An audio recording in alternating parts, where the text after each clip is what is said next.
(2026년 1월 2일) 이정훈입니다. 국내 정치 참 복잡하고 정리가 안 됩니다. 아주 중요한 국제 정치를 하나 다뤄볼까 합니다. 트럼프, 시진핑, 그 둘과 비교한 이재명 대통령의 외교, 능력, 정책, 비판적으로 보겠습니다. 대한민국 정부는 북한과 중국을 다룰 줄 알아야 돼요. 근데 여기에서 방향을 잘못 잡으면은 우리 국익이 크게 흔들립니다. 우리는 작은 나라이기 때문에. 실용이격을 주장했는데 이재명 대통령은 아직 거의 다 준비가 안 돼 있다. 이런 의견을 밝힙니다. 참 정권이 바뀌니까 좋긴 좋네요. 검찰이 서해 해수부 공무원 사건에 대해서 3사람은 항소하지 않고 2사람만 항소했다라고 밝혔습니다.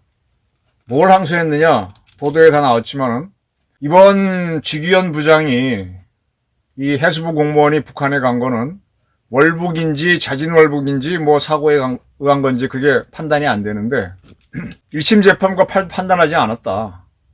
그래서 지금 검찰이 보기에는 그 당시에 이제 해경청장하고 국가안보실장은 이 공무원이 자진월북한 걸로 이렇게 발표를 했는데 거기에 대해서는 재판부가 판단을 하지 않았기 때문에 그 2사람, 즉 서훈 안보실장하고 김홍경인가요? 해경청장만 항소했다라는 겁니다. 김홍희 해경청장. 이런 보도가 나오면 이북이 좋아할까요? 지금 이재명 대통령은 베이징으로 날아가서 5일부터 시진핑하고 회담을 한답니다. 시진핑 회담에서 북한과의 대화가 될 수 있도록 도와달라라는 얘기를 하려고 한다는데 이렇게 해수부 공무원 사건에 대해서 거의 항소를 안 하면 이북이 좋아서 이재명 어서와 만나자 이렇게 할 거라고 보십니까? 국제정치를 몰라도 너무 모르는 거죠. 장원영 씨라고 이쪽 부분은 제가 상당히 취약한 부분인데 걸그룹 아이브의 멤버랍니다. 장원영 씨가 자기는 홍콩을 좋아한다. 맛있는 게 많다. 홍콩은 좋아하는 나라 중 하나다라고 언급을 했습니다. 자기 유튜브에서. 그랬더니 중국의 네티즌들이 겁나게 공격을 하고 있습니다. 홍콩은 나라가 아니다. 중국의 지역이다. 아주 우리를 중국을 우습게 보는구나. 홍콩이 독립했는 줄 아는구나. 공부 더 해라. 이렇게 공격을 했어요. 그래서 이 아이브에서는 이걸 폐쇄를 했답니다. 아니, 이 젊은 여성 또 엔터테이너가 한마디 한 게 정치적인 것도 아닌데 이 난리를 치는 게 뭐겠어요. 홍콩은 중국의 일부다라는 걸 강하게 인식시키기 위한 공작을 하는 거죠. 다시 말하면은 같은 말도 이쁘게 할 수 있는데 톡하게 하는 거죠. 지금 우리나라 아이돌 그룹들이 중국이나 홍콩 가서 K-팝 보여주고 돈도 벌어야 되니까 그거 겁주면서 절대로 홍콩에 대해서 홍콩이 나라라는 말을 못하도록 겁박을 하는 거죠. 그렇게 하면서 우리를 조정해 가는 겁니다. 이게 공작이에요. 공작이라는 게 여러분 되게 어려운 걸로 생각하시는데 계속 이렇게 너는 바보야 그러면 그 사람이 주눅이 듭니다. 그것도 공작이에요. 계속 너 그거 하면 너 죽어 그러면 결국 그 사람이 그 표현을 바꾸거든요. 그런 것도 공작이에요. 북한은 어떻게 다룰 것인지 북한이 이제 우리랑 대화하는 쪽으로 잡아당겨서 어떻게 가보겠다는 게 이재명 정부의 생각인 것 같은데 이렇게 해수부 공무원 사건 관련 사람들의 항소를 거의 안 해버리면 북한이 따라오겠느냐. 이 사건의 핵심은요. 처음부터 검찰이 잘못 봤어요. 왜 대한민국 국민을 이북 애들이 그냥 죽이느냐 이거야. 우리가 해수부 공무원이 월북을 했던 납북이 됐던 표류해서 갔던 간에 왜 죽이냐 이거예요. 아무리 코로나가 그렇더라도 우리 국민이 갔으면 돌려줘야지. 우리도 북한 어부들이 실수로 넘어오거나 그러면 돌려보내잖아요. 왜 죽이냐 이거예요. 그게 대한민국 국가가 해야 되는 거예요. 근데 그 문재인 정권은 그걸 안 하고 그 양반이 월북한 것 같다라고 하면서 어쩌고저쩌고 했다라는 거거든. 이북에서 내려온 어부도 우리 국민으로 보고 그들이 안 가겠다면 보내지 말아야 되는데 보내는 게 문재인 정권. 그런 게 문제입니다. 대통령이 국가 원수, 군 통수권자로 역할을 안 한 걸 그걸 처벌했어야 되는데 그걸 안 하고 다른 걸 했기 때문에 이 모양이거든.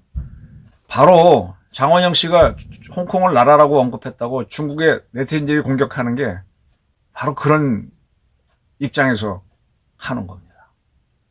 딱 자기 국익은 자기가 지키는 거예요. 뭐 중국에도 쉐쉐하고 대만도 쉐쉐하면서 실익 외교하자 이렇게 나불대는 게 실익 외교가 아닙니다. 자, 또 하나 눈에 띄는 게 트럼프가 지금 이란에서 시위가 좀 제법 일어나는 모양이에요. 지금 거기도 이란 화폐 가치가 떨어지는 고환율, 또 고물가, 이게 대한민국이 앞으로 예상되는 거죠. 경제난이 심합니다. 시위가 일어나고 있어요. 그래서 7명이 숨진 것으로 뉴스가 나왔는데 이 트럼프 미국 대통령이 자기 SNS에다가 이란이 시위대의 발표에 폭력적으로 살해할 경우 미국은 그들을 구출하러 나설 것이라고 썼어요. 이것 때문에 이란이 또 뒤집혔죠. 어쩌고 떠듭니다. 자, 이런 말 한마디가 지금 이란에서 반이란 시위대가 움직이죠. 경제난 때문에. 근데 그런 세력들이 나중에 커서 이란을 민주화할 수도 있습니다. 그렇게 키워가는 거예요. 근데 그거를 그러니까 반이란 정권 공작을 CIA 요원 넣어서 하는 게 아니라 트럼프가 이렇게 소셜에 한마디 딱 쓰면은 이게 뉴스가 되고 이 이란에 알려지면 미국이 우리를 지원한다 그래서 시위대가 더 격렬하게 시위를 합니다. 아까 장원영 씨에 대해서 북한 중국 네티즌들이 떠들면 우리 아이돌 그룹이 위축되는 것처럼 트럼프가 이렇게 탁 소셜에 쓰게 되면 이란의 시위대는 더 시위를 크게 하고 이란 정부는 위축이 되는 거예요. 이렇게 하면서 그 나라를 바꿔가는 겁니다. 지금 우리 정동영 통일부 장관, 우리라 그러니까 좀 그러네. 북한을 조선민주주의 인민공화국이라고 불러주면서 북측이 말하는 도이칠란드식 체제 통일을 배제한다라고 통일부 시무식에서 밝혔습니다. 그럼 독일식 체제 통일을 배제하면 어떻게 한다는 거야? 통일 안 한다면 통일 안 하겠다고 차라리 하든지 통일을 하게 되면 체제가 통일돼야 되잖아요. 두 개의 체제를 있으면은 이게 통일이 아니죠. 그냥 대한민국은 대통령제, 일본은 입헌군주제 이런 스타일로 유엔에 같이 들어가는 뭐 그런 국가연합 같은 건 될지 몰라도 근데 그거는 통일이 아니잖아요. 체제를 통일해야 되죠. 이거를 흡수통일로 표현했습니다. 통일은 다 흡수통일이에요. 체제가 하나가 되는 거예요. 베트남이 공산주의로 통일했잖아요. 체제 통일을 배제한다. 그러면 차라리 정동영 씨는 난 대한민국 통일을 반대한다. 분단으로 가자. 독일이 그렇게 됐죠. 그래서 독일은 동서독 기본적 양독 조약을 맺어서 서로 이제 국가로 인정하고 지내기로 했다. 그렇게 하라고. 하려면 그렇게 정식으로 하라고. 그리고 교류를 하겠다라고 했는데 지금 이북은 별로 교류할 뜻이 없죠. 그래놓고 나선 띄우기를 원산, 해안, 백두산 이런 데를 관광지구로 초국경 프로젝트를 추진하겠다. 이걸 북한이 좋아하겠냐고. 원산에 대한민국 사람들, 백두산 한국 사람들 들어가면 이북은 자본주의 남조선 것들의 문화가 들어오는데 이건 철저히 차단하려고 하거든. 지금 이북은 남한 사람들이 어떻게든 들어가서 우리가 의도하지 않았는데 이것이 그들의 체제를 흔드는 시위 내지는 혁명의 요소가 될까봐 굉장히 두려워하고 있어요. 그래서 접촉을 피하는 거예요. 안 하는 거예요. 핵으로 남한 것들 겁주면서 자기네 인민을 끌고 모아서 그냥 가는 겁니다. 그런 데를 상태로 독일식 통일을 반대한다, 조선민주인민공화국 불러준다고 해서 좋아하는 게 아니라고. 차라리 북한에서 어떤 민주화 시위가 났을 때 그 시위대를 억압한 북한의 누구를 우리는 처벌하겠다. 뭐 이런 식으로 발표를 하면 북한이 더 많이 변한다고요. 이번에 이재명 대통령이 중국을 가기에 앞서 중국의 하나의 중국 원칙에 지지한다고 그랬습니다. 뭐 이건 어쩔 수 없어요. 왜냐하면 우리가 중국과 수교하면서 처음부터 약속한 게 이겁니다. 그리고 우리가 받은 게 우리는 평화적으로 한반도가 통일되는 것을 중국은 지지한다를 받았습니다. 우리가 하나의 중국을 지지한다라고 하는 거는 대만을 통일할 때 평화적으로 하라는 뜻이거든요. 거의 비슷한 약속을 받았어요. 그러니까 우리가 북한을 상대로 독일식으로 통일하는 거는 중국도 인정해야 돼요. 그러니까 중국도 대만을 상대로 통일하면 그렇게 해야 돼요. 그런데 지금 중국은 무슨 얘기인가 하면은 대만 해협 사태에 한국이 개입하지 말라. 근데 이재명 대통령은 분명히 중국이 힘으로 현상 변경을 하지 말라. 즉 비평화적 방법으로 통일하지 말라라고 했었거든. 이 부분은 어떻게 할지 모르겠어요. 중국은 계속 대한민국 정부 이재명을 상대로 계속 뭔가 바꾸는 이런 노력을 하고 있습니다. 이게 국제적 정치입니다. 미국도 그렇게 하고 있고. 그럼 우리가 북한은 어떻게 다뤄야 되느냐? 계속 반 김정은 세력이 일어날 수 있도록 그들을 도와준다는 메시지를 던지고, 김정은이 헛소리하게 되면 너 죽는다. 그리고 필요하면 한 번씩 까야 되는 거예요. 미국은 이란의 핵시설을 파괴했죠. 그런 결기를 보여야 돼요. 지금 이재명 대통령은 해수부 공무원 사건에 대해서 뭐라고 얘기를 했는가 하면, 국무회의에서 이상한 논리로 기소해 무죄가 났는데 없는 사건을 수사해 사람을 감옥에 보내려고 시도하는 게 말이 되느냐라고 하면서 항소를 하지 못하도록 압박을 넣었습니다. 뭐 이재명 씨도 변호사 출신이니까 법을 보는 눈은 있겠죠. 그렇다면 최해병 사건에서 윤 대통령이 뭐 제가 몇 차례 말씀드렸죠. 아무 상관이 없는 법조인들한테 물어봐도 해병대 일사단장을 집어넣는 거는 무리다.